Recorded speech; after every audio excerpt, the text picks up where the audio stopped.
Sew gas masks on, fix bayonets, and mount up on your disturbing taloned horses. Today we're looking at the Death Korps of Krieg in the Imperial Armour Compendium.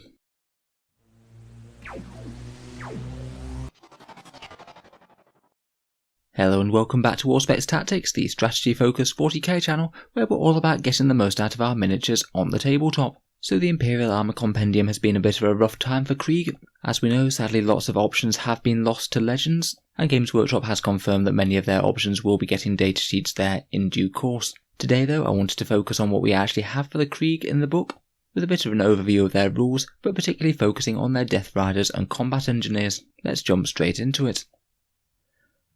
So I must admit the Krieg Army Rules section was very lackluster. Their Cult of Sacrifice doctrine has finally become an actual proper doctrine for Astra Militarum, but Games Workshop didn't bother to give them any unique warlord traits, relics, orders or stratagems. I was kind of hoping they might at least do a bare minimum entry for these, if just to bring them on to par with the other regiments, but it would seem not. It's a bit of a shame to lose some of their unique orders which they had already, but it does mean that they did gain other powerful options, most notably first rank fire, second rank fire, which Krieg couldn't use before, and is one of the more powerful orders that the Guard have access to. We talked about Cult of Sacrifice on the channel before. Basically it amounts to your squads ignoring combat attrition modifiers, which means that not that many of them will run away, but it's still not quite as powerful as ignoring morale for shooting casualties, so it's arguably a bit of a nerf on their infantry. But they did gain a fairly interesting special rule where vehicles and characters get to attack on a 4+ when they die. If you're not auto-hitting, then vehicles will be hitting on 6s as they're on their lowest profile, unless there's something with better ballistic skill such as a tank commander. Honestly, I think it's better than nothing, though not enormously strong compared with other regiments. By getting a regimental doctrine, it does mean that Krieg have access to the full Astra Militarum armoury now. Options they were locked out of before, things like manticores, are now open to them. And quite helpfully, they now get 5-point infantry squads now, admittedly with only weapon skill 4+ rather than 3+. From a pure strength point of view, I do think that this is an upgrade, though it is always a bit sad when we lose individual datasheets that provide some extra flavour. To be honest, in terms of incentivising you to play Death Korps of Krieg, the main incentive are their unique units. As we said, the doctrine isn't all that strong, and they don't have any other things to draw you to the army, such as stratagems, relics or warlord traits. There are 5 unique units for Krieg in the book, the Marshal and Death Rider Commander in the HQ section, the Death Rider Command Squadron, which seems to be in fast attack for some reason. I'm honestly wondering if that's a misprint, and then the Death Riders and Combat Engineers in the Elite section. They will of course gain access to all the other Forge World toys in the book, including their Hades breaching drill, which is available to all Astra Militarum regiments. As we said, many things did go to Legends unfortunately, but we're going to focus on the remaining datasheets today. So let's start off with Death Riders then. On the whole, I would say that the standard Death Rider squadron has become less dangerous in close combat, but far more durable. They're an elite's choice of between 5 and 10 models, they cost you 15 points per rider, and have a power level of 3 or 6 depending on whether you take more than 5. Their profile's seen a bit of a switch around, their movement 10, weapon skill 4+, ballistic skill 3+, strength 3, toughness 4, 3 wounds, 1 attack, leadership 7 and a 4+ save. Being only weapon skill 4+ and 1 attack really does hamper their close combat abilities by quite a lot to be honest. I'm afraid their charges just aren't going to be as devastating. Having 3 wounds is a significant durability buff though, particularly in combination with their 5+ feel no pain type save, which used to only work against strength 4 weapons, but now works against literally everything. And it actually means that Death Riders of Krieg are going to be a really quite durable choice with 5 points per wound, decent toughness, decent save, and of course an all important feel no pain save. I feel like at the moment they're perhaps not too dissimilar from the Abmech Cerberus Raiders, some fast and annoying skirmish cavalry to get in the opponent's grill and likely take up more firepower than your opponent would really want to spare to shoot them. They're led by a Ride Master who gets +1 attack and he can take a bolt or plasma pistol instead of his las pistol. In terms of weapons, the rest of the squad is armed with a las pistol and frag and crack grenades. The Hunting Lance is pretty powerful on the charge, though fairly weak when not on the charge. It'll give them strength 5, AP -3 and flat 2 damage when you're charging in, though only strength 3, AP -1 when they're not charging. Their clawed Krieg steeds can be pretty useful against light infantry though. They get 2 free attacks at strength 4 and AP -1 with their savage claws. Overall, in terms of melee damage output, I would actually say that they're more geared towards being an anti-light infantry unit now, compared with being anti-elites. With a squad of 5 of them, you're only getting 6 Hunting Lance attacks, and only 3 of them are going to hit. You might kill a Primaris Marine or 2, but it's not likely to wipe out whole squads. Finally, in terms of special rules, they have flanking manoeuvre. This one means that you can put them in reserve and they come in 6 inches from any board edge, so quite good that you don't have to take any characters to make them do that now. And the War Strider rule that gave them benefits in terrain has gone. To be honest, it was a bit niche anyway and only came up against certain terrain pieces. So overall, I'd say that Death Riders aren't quite as dangerous as they were before, though they are significantly more tanky, and it's really changed the scope of the unit.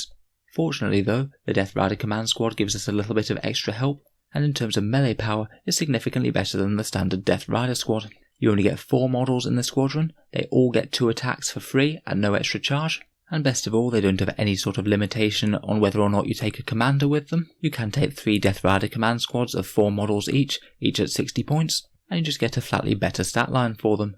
If you happen to take a Death Rider commander alongside them, then they don't take any detachment slots up, but to be honest, it isn't the biggest deal in the world. Generally for that reason, I'd be wanting to run them more in Death Rider Command Squads of 4 models strong. 2 Hunting Lance attacks and 2 Savage Claw attacks on the charge really isn't too bad, and they're still very tanky point for point. Overall, I think that the Command Squadrons in particular are a very viable unit for Krieg as it stands, and I could easily see multiple of them being run in a Krieg list.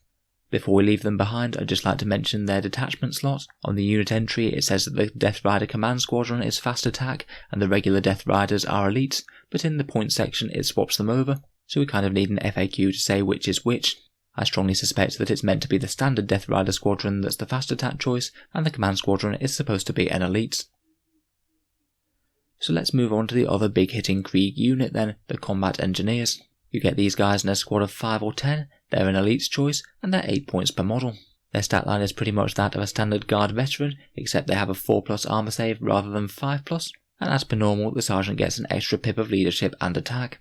I'm afraid their shotguns just aren't quite as good as they were previously. They used to have 2 shots, always wound on 2s, and be flat damage 2 with their carcass shot. This used to be absolutely murderous, particularly against big monsters and things, but now this craziness has been toned down a bit, though I would say that their shotguns are still some of the best ones in the game. 3 shots, strength 4, AP 0 and damage 1 at 12 inches. With a ballistic skill of 3+ and the potential to get orders such as reroll 1s, they could still be a very efficient anti-infantry choice, either jumping out of deep strike or out of a transport or something. A squad of 10 of these for 80 points is averaging you something like 8 dead orcs right off the drop, so they'll pay their points back pretty quickly if you do point them at hordes. However, now I think that the most interesting thing about the unit is the updated rules for their gas bombs. Honestly, these were very good before, but they were just overshadowed by those godly shotguns. If you pay the 1 command point to allow the entire squad to throw a grenade, then if you're within 6 inches, each Kriegsman will be getting D6 shots, hitting on 2s, at strength 2, AP -2, damage 1 and blast. These things however still retain their rule about wounding everything that isn't a vehicle on 2s, and if you can get a volley of these off against anything that isn't a vehicle, then they're going to absolutely shred them. Say you have these guys pile out of a Chimera within throwing range, that's 35 shots, which will average you around about 19 wounds at AP -2 on any non-vehicle targets. Again, it's likely to pay the squad's points back right then and there, whether you're taking aim at Primaris Space Marines with 3+ armor saves, or big units of hordes where you'll get additional shots for them being blast.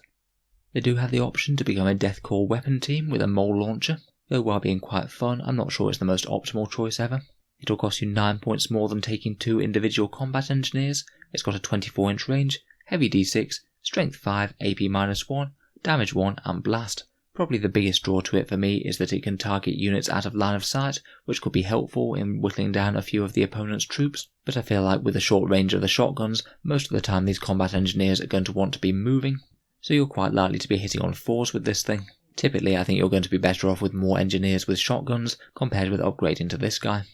Finally, the engineers now have a sapper's special rule, which means that they can tunnel up somewhere via deep strike and deploy 9 inches away from the enemies. It doesn't work very well with those gas grenades, but it works great with those shotguns. If you are playing against a horde army, then putting them in deep strike does seem like a reasonable option to jump down and shred some light infantry.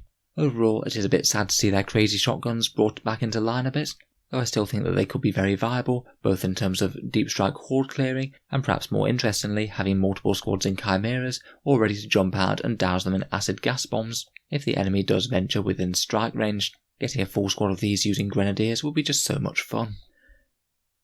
Finally, I thought we'd talk briefly about the 2 Deathcore HQs. First up, the Field Marshal seems like a fairly good pick. He's 35 points, and is essentially a company commander, except he gets a free power sword and a 4+ armor save. He can still use 2 orders via senior officer, so he pretty much seems like an asset to the Death Corps to me, and he seems like the best way to get orders into the army. The other HQ choice is the Death Rider Squadron Commander, and he's 45 points, and is significantly more tanky and fighty than the Field Marshal, basically having a Death Rider profile, with both weapon skill and ballistic skill 3+, 3 attacks, and 5 wounds. He also gets a Refractor Field and the 5+ Feel No Pain, so it's really going to be an annoying character to take out. He's armed with a Hunting Lance, Savage Claws, and a Power Sword, just in case it makes more sense to attack with that rather than the Lance, and like the rest of his Death Riders, he can also use Flanking Maneuver. Unfortunately, his voice of command is only 1 order, not 2, so it is a bit more of an equivalent of a very fighty platoon commander, and I believe as per the FAQs, he can order Krieg Cavalry. I think it'll likely be most helpful if he ever manages to catch them when they're in close combat and get another round of fighting out of them with that very nice fixed bayonets order. Potentially move could be quite good fun with Krieg Cavalry though. You could have these units covering half the board in one turn, even if it does preclude them from charging. Could perhaps be a nice and unexpected way to steal an objective out from under your opponent's nose. I suspect that this guy might well see some play in Krieg armies. He's an interesting sort of mix, only having the 1 order, but adding a moderate amount of extra close combat power just from his own accurate hunting lance attacks. So overall, despite the paucity of options and the Krieg's slightly underwhelming unique doctrine, I do think that both Combat Engineers, Death Riders, and the unique Krieg HQs are all very usable. I do prefer the Death Rider Command Squadrons to the standard Death Rider Squadrons though. Let me know what you think of these guys down in the comments below. As always, I'll be very interested to hear your thoughts and ideas. Feel free to subscribe to Auspex Tactics if you'd like to see more like this. We'll hopefully be going over some of the other Forge World datasheets from the book over the next week or so. Finally, if you are enjoying all of these videos and would like to help support the channel, then I do have a link to the channel's Patreon page, which you can find down in the video description below. The Patreon page is what keeps these videos coming quite so regularly, and Patreons do get a few advantages, such as seeing videos early, regular votes to see what sort of things come next on the channel, and entry into the channel's regular prize giveaway with the chance to win some big model kits. If any of that sounds good to you, or you'd just like to help support the channel, then the link is down in the video description below. In any case, a massive thank you for listening, and I'll hope to see you guys next time.